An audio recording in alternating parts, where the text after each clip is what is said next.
And late in 43, it was shown to him in East Prussia. I was present. And this aircraft came on a low-level flight in front of him with high speed. And he said, I asked Messerschmitt, is this aircraft able to carry bombs? Messerschmitt, yes, my Führer, it can carry 250 kilograms, or 500 at least. And Hitler said, this is the Blitzbomber I've asked for since years. I give the order to build this aircraft only as Blitzbomber and to equip the bomber pilots with this aircraft.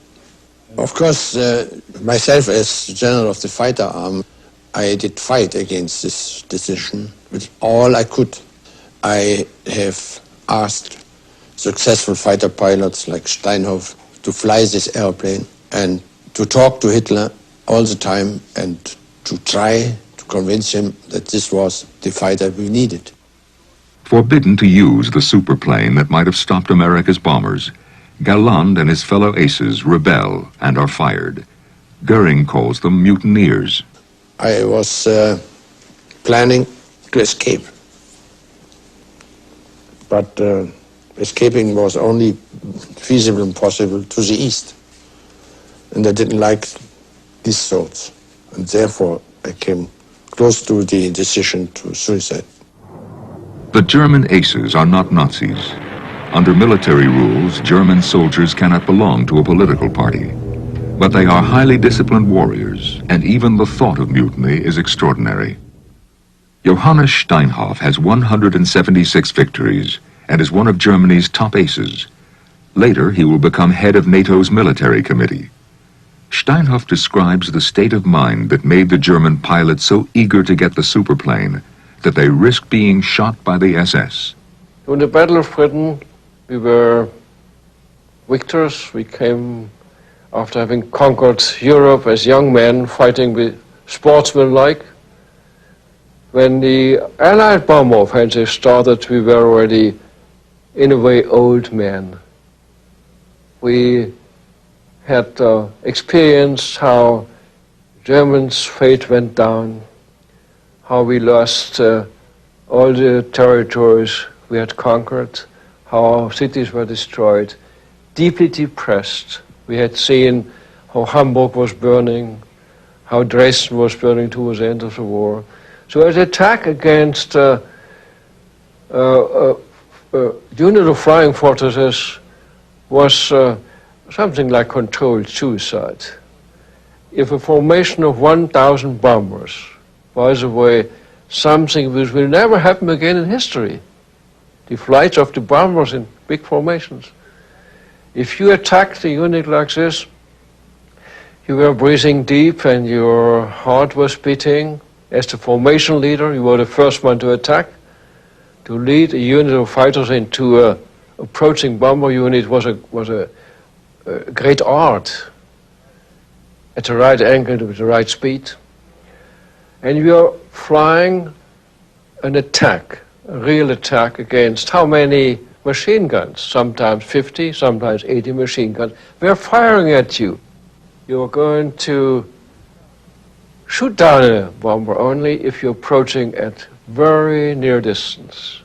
In the last, let's say, 200 meters, you were tempted to close your eyes and continue and fire. Frightened to death. Frightened to death. Finally, Hitler relents.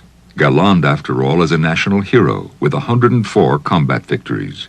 He allows the general to form a single squadron of jet fighters. But by ordering to give the proof that the 262 was an excellent interceptor, I'm sure he had the thoughts, this is better than let him suicide. And the chance to be killed in the last missions, the last 10 missions, was very high. But we didn't pay much attention for it. And in these conditions and in this time, to be killed was nothing for us. Most of the pilots, 12, were colonels and majors, highly decorated. A squad of experts. And we decided we have now the responsibility to try to avoid that all our cities are destroyed. We're going to fight to the very end, having the good feeling we have done something without being a leader within the framework of our responsibility as soldiers. And in April 45, the 18th, I made a very short flight because my plane caught fire during takeoff and crashed. The plane exploded, and for me the war was over. Steinhoff, once called the handsomest man in the Luftwaffe, is horribly burned. Later he will have 70 operations on his face. 1 week after Steinhoff's crash, Galland is hit from above while shooting down 2 bombers and makes a crash landing on his airfield as it is being bombed. What would have happened if Hitler had allowed the 262 to be used in numbers when it was first available? If we would have used the Messerschmitt 262 in fighter operation, let's say only 100 of these 1,400 which have been built, I'm certain that we would have destroyed at least 200 in each day. This means the 262 could have made the first wave of attacks and they would have broken the formation. And then our fighters, our prop fighters, could do the rest. The day raids would have been stopped very soon.